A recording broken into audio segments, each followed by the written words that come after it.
We're good? All right. So you ran with Hellen Obiri this morning. How are you feeling?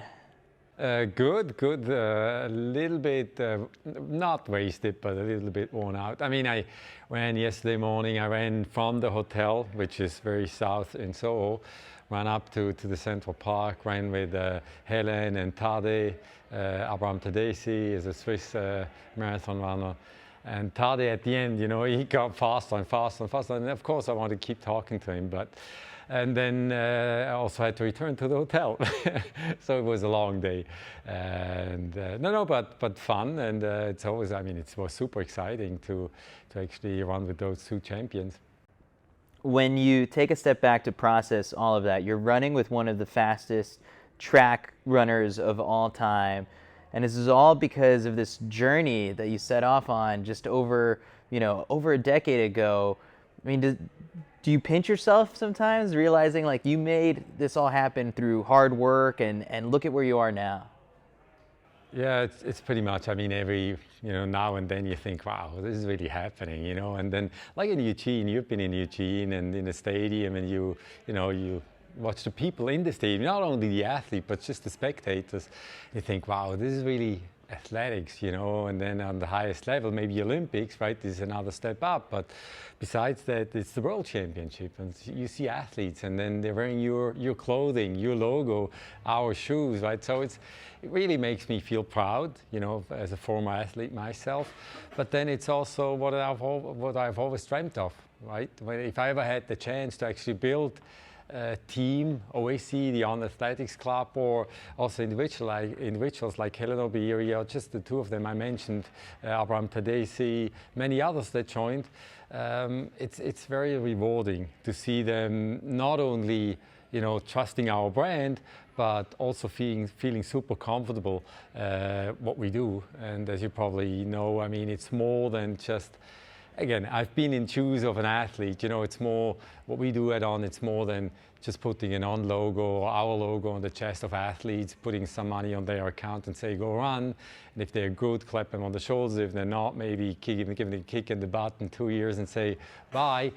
We really want to be with them, create something really special, unique.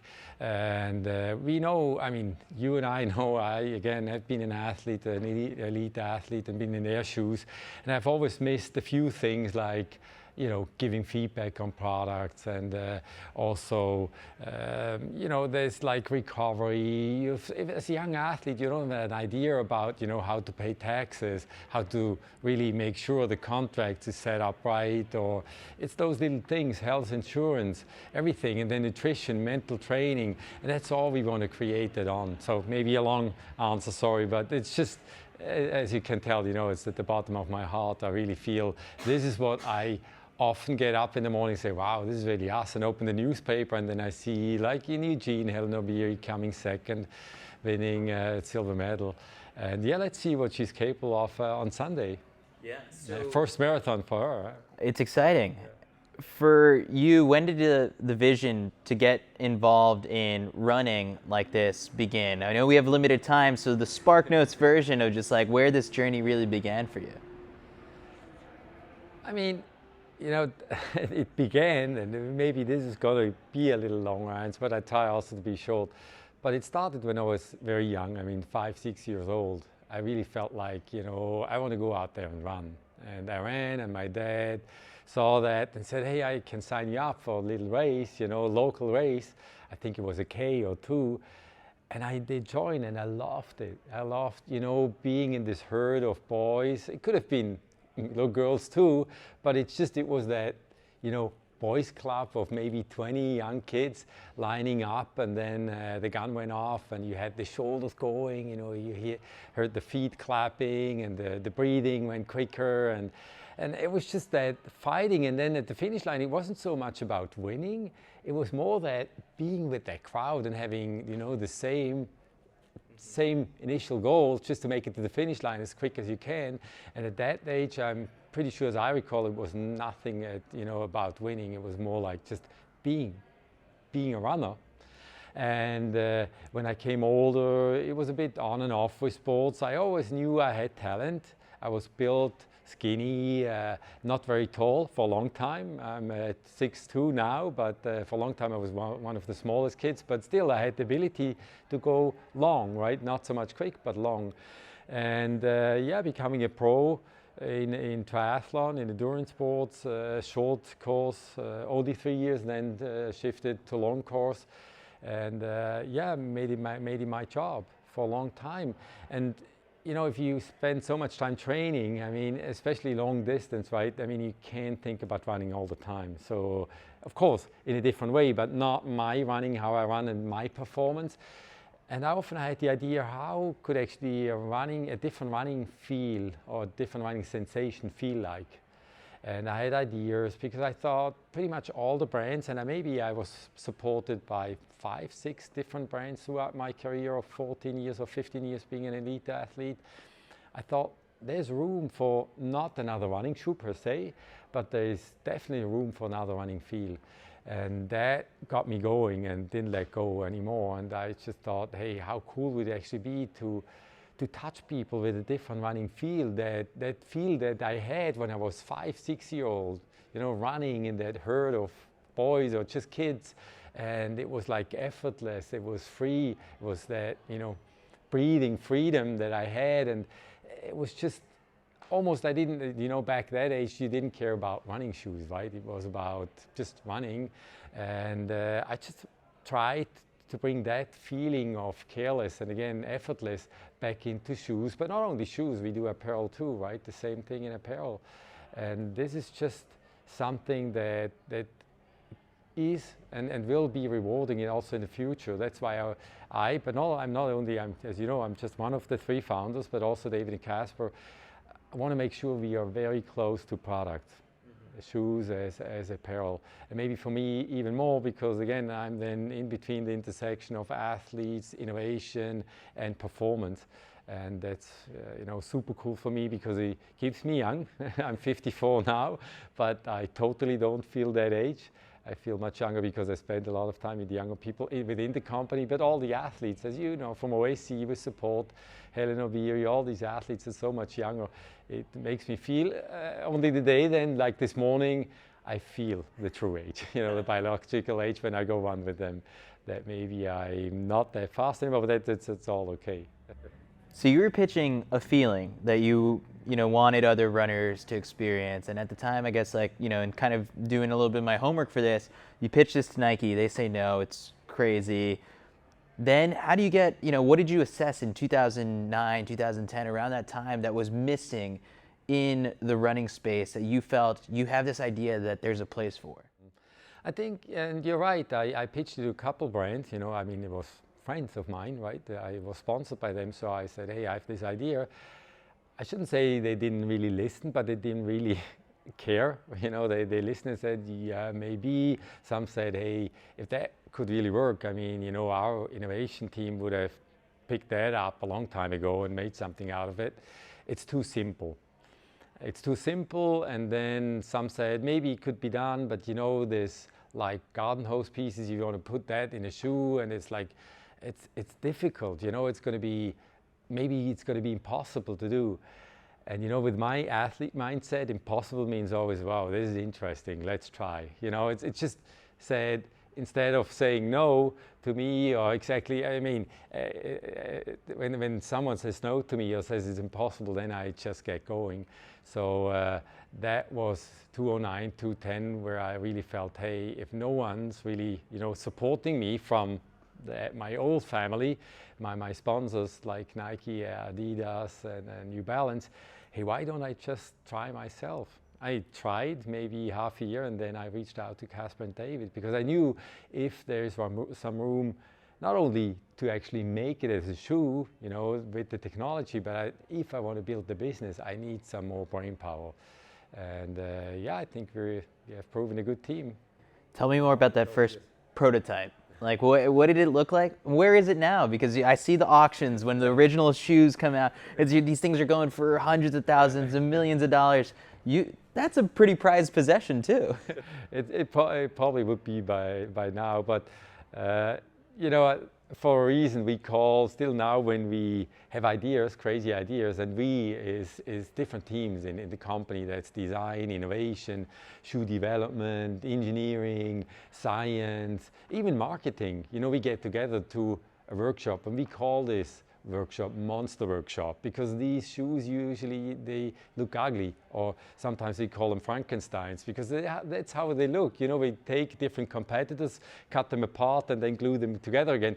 It's again, and then Chris, truly it goes back to, you know, it's only about the feel.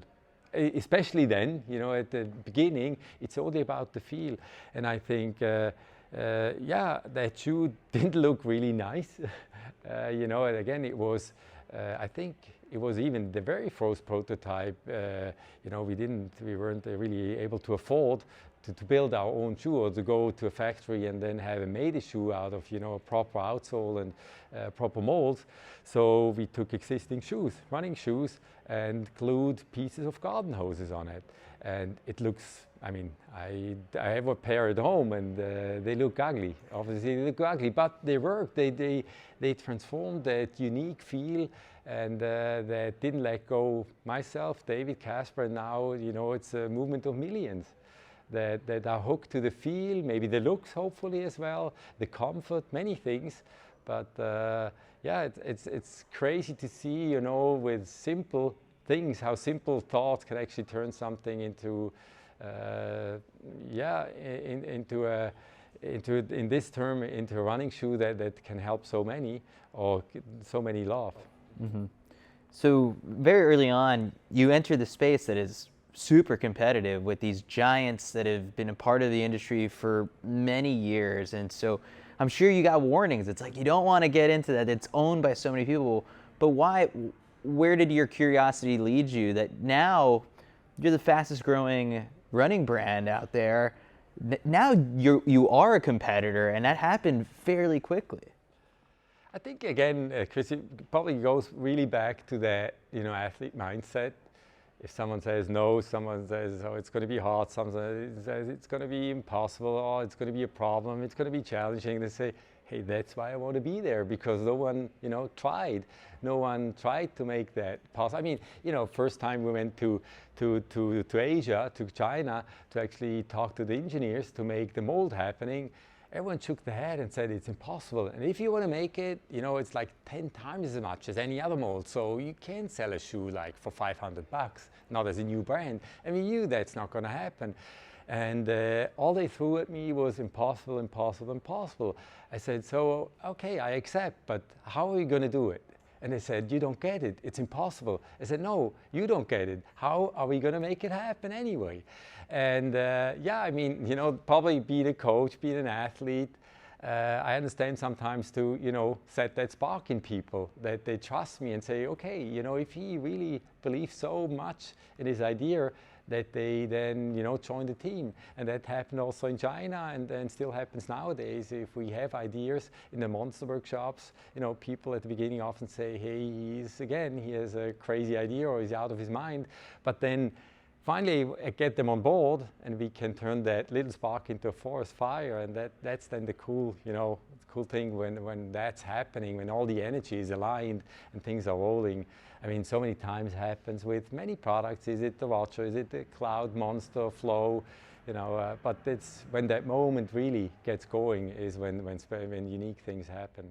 For that fire to really burn, it's not just one thing gets lit and all of a sudden it keeps going. You need tons of little matches and little fires to start before you've got a big one burning. So when did you get to the point where now it's burning pretty well, but at what point did you feel comfortable with, like, okay, I don't have to watch this thing the whole entire time. I could step away and the fire's still going to be okay, that it's sustainable, and you knew you had something good on your hands?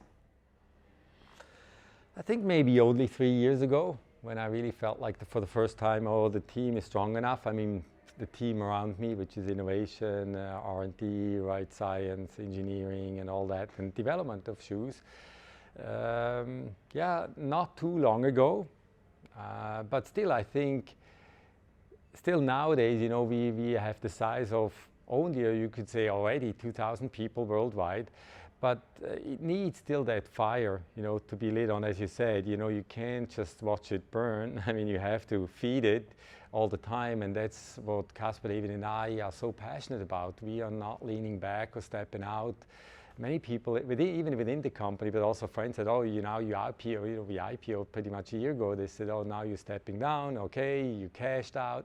No, that's only the beginning, right? That gives us more chance to do even more things we only dreamt about, and that's why this IPO is probably only, more wood, more trunks, so we can actually feed the fire to burn even bigger and hotter.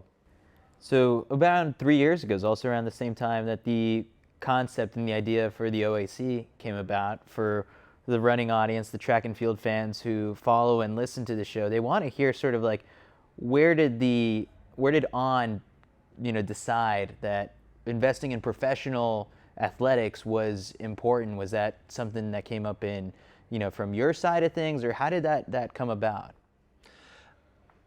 I mean, we wanted to do it all the time, right? But we also realized, I mean, at the very beginning, I mean, you need the athletes actually from the very beginning. They trust you, trust the new technology. And it was handy, coming from an endurance sport. It was easy to actually attract or to get triathletes on board because they knew me, so they trusted me, they trusted the brand. We got Nicolas Spirig, the Swiss triathlete, who became silver Olympic medalist in Rio 2016. But then how do you really, when you step out, I mean, it's still running, but it's running, the core of running is track and field running. And my dream was also as a boy, as I told you, after being 5 years old and doing my first races when I was maybe 9, 10 years old, I joined the club and started track running, and I always loved it, but never really, did that well. But I just loved the atmosphere of a track, or the feeling, that sensation if you do those, those quarter miles. And then it was a bit chicken or egg, can we actually attract or get the trust of more Olympian, world champions, or other champions, in track running, or do we need to have the product first? But I always said, we need actually the athletes to help us make the best product, to step up. And at the end, it worked out nicely because we said, we need the athletes first, but we also need to explain what we want to build. And when I started, Joe Klecker was the first athlete to join. I still remember when I talked to him on FaceTime, I said, hey, someone has to start this, and I need athletes. I will need a coach very soon, but someone needs to trust, and then what did he say? That leap. He didn't say much. He hung up, and there was actually a girl, an athlete, and she had so many questions, and then I hung up, and I told my wife. She said, how did it go? And said, the girl's going to join, but the Joe, he didn't even ask a question. I think he's not interesting, or he didn't get the story. And he called 2 days later and said, I'm in. And she turned me down. So it was the other way around. And it made me super happy. And then after Joe, soon enough, other athletes would join, Oliver Hoare, the Australian. And I think the dream came true because I said, hey, even if it's called OAC USA, it's not US athletes only, and it's not like we said we are only going to take 1,500 meters athletes on board.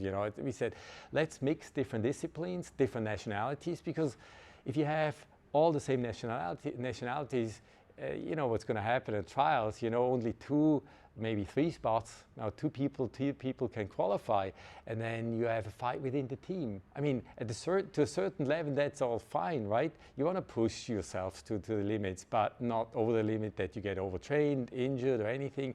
So I think we have found a really nice mixture of different athletes, different nationalities, different disciplines, which they can push each other, short, long course. We have 400 meters or 800 meters to marathon now with Helen, pretty much, a wide open distance, but I think they all can train together, male, female, which is really cool. You've got OAC Europe as well, and it's the idea is just OAC Africa someday, OAC Asia. Right.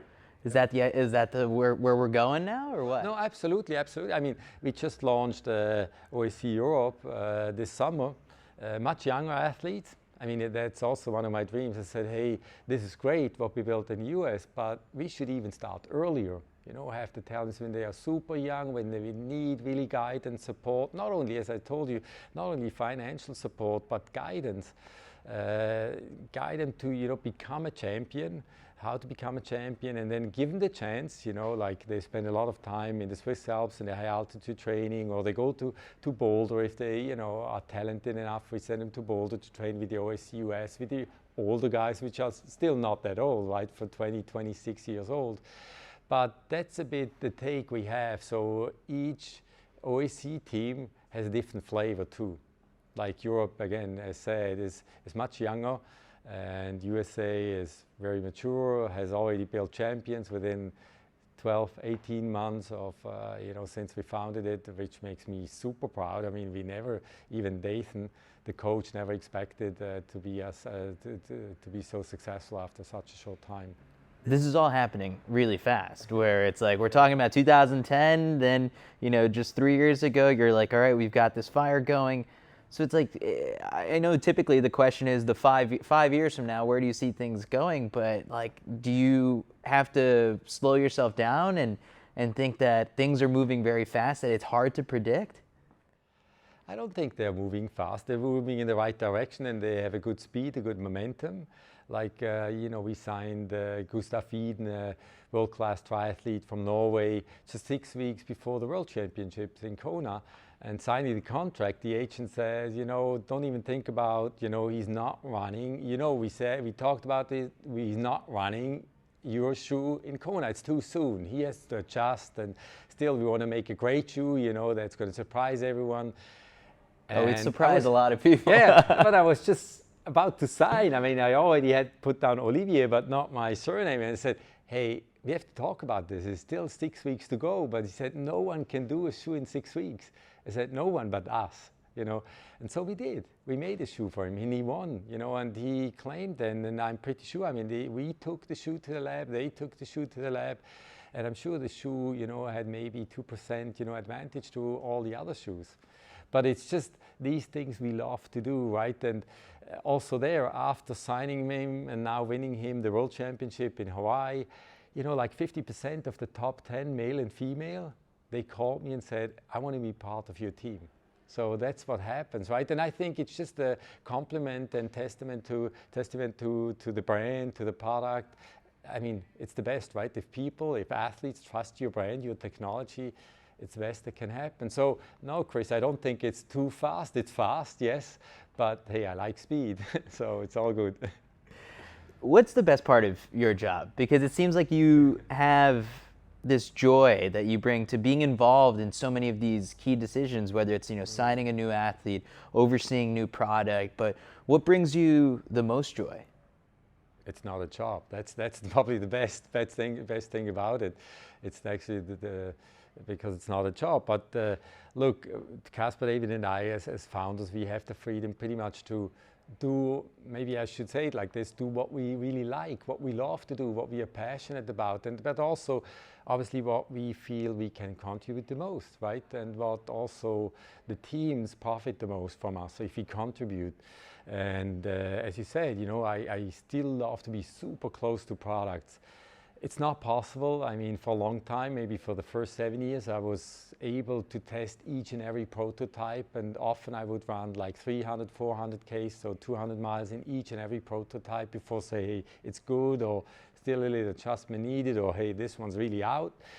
But nowadays, it's just not possible. It's too many models, too many iterations, too many options we build. But it's still, you know, I give it to a team to test it, like pre-test it, and then I take it, you know, if they come back and say, we're not sure, we like it, but can you, they call it you with your golden feet, can you just step in and go for a run?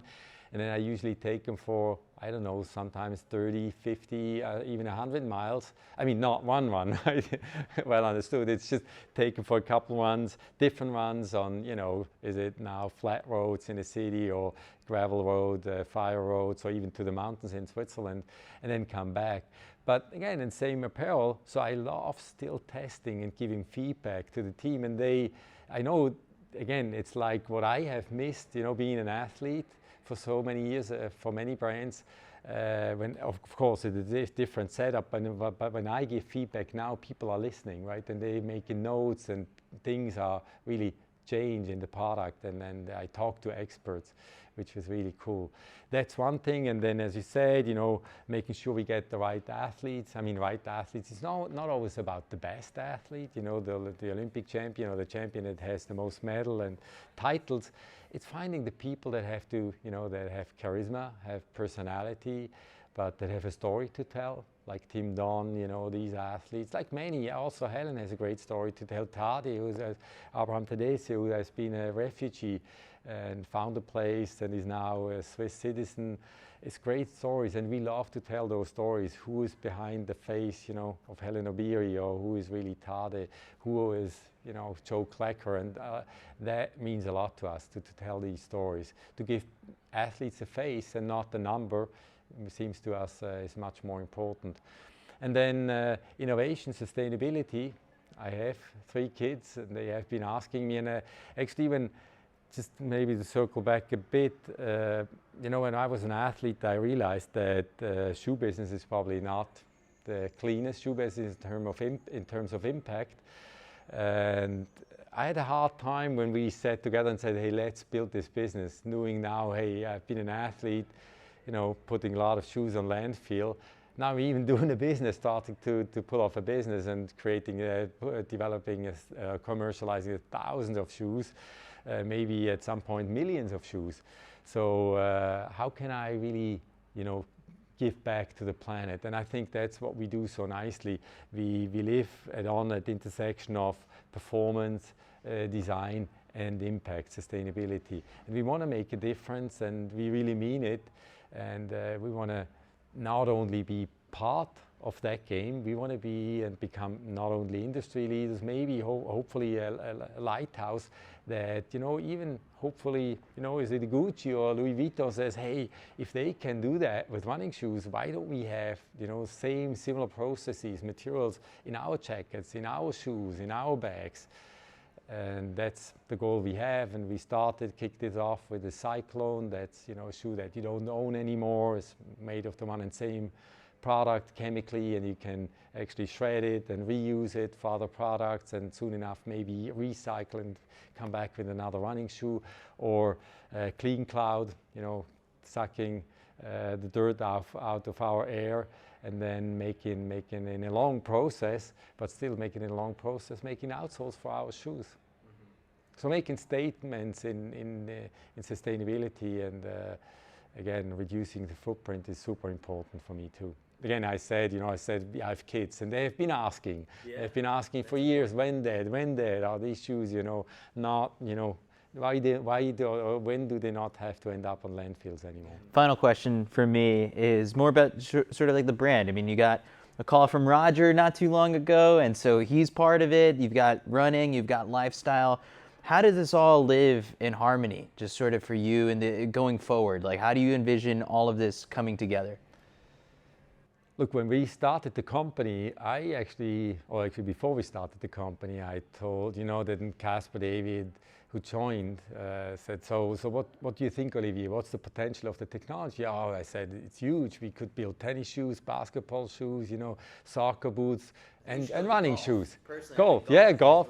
And then Caspar said, you know, he made this comment and said, trust me, 10 years, we do running shoes only. And that's what you focus on, please. And that's what we did, right? And then we opened up, right, in year 11 with Roger. It just happened to be. But still, I believe that the technology has room, right, in many other sports. But we want to be also careful how fast, and again, to, you know, where do you really focus on, where do you spend your energy, and how do you prioritize your team, your company? And I think this is going to be a challenge that's still there, you know, in growing the running, but also growing in tennis, as we both have tennis shoes on or Roger sneakers. But then, you know, as a brand, igniting the human spirit through movement, as it says, it doesn't really matter if it's running or tennis or just walking to the grocery store, anything that has to do with movement, being outdoors, I think lets us become a better human, just because we are made not to sit, right? It's comfortable to sit, but if we walk and if we run, we're just better humans, because there's more oxygen in not only the body, in the brain, we are more creative, and we believe so much, you know, add on as runners, that there's so much more potential in helping people, supporting them, and not only saying running can be more fun, maybe tennis can be more fun in our technology, but many other sports. I'm excited to see where this goes, and I'm sure I'm one of the many people who's started to see On just in so many more different places over the last couple of years, and it's not stopping anytime soon. So you know, I'm excited to see where everything is headed. So Olivier, thank you so much for doing this. I appreciate it. Thank you so much, Chris. I really enjoyed it. Perfect. Thank you. Awesome.